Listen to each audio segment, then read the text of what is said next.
Okay, so yung next natin tutorial sa conversion method. So, sa C Sharp may conversion method.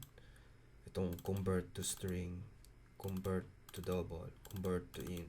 Ito yung built-in na convert method. So, pwede itong gamitin. So, for example, di ba variable? Magde-declare ka ng variable. So,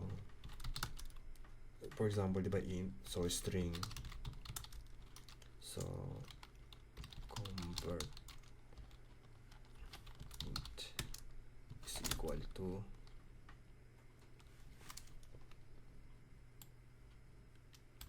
like that. Yan.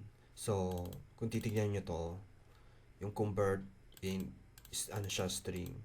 Pwede nyo siyang i-ano sa variable, hindi lang sa print line. So, ganito yung paggamit ng convert to string. So, mas safe to kasi kung titignan sa code, convert to string, di ba ginagamit yung convert to string? Pag binasa nyo yung code, may kino-convert. So, ito yung safe, I guess. Kasi pag nagbabasa ka ng maraming code, di ba, pag tinigyan to, may kino-convert. Parang ganun.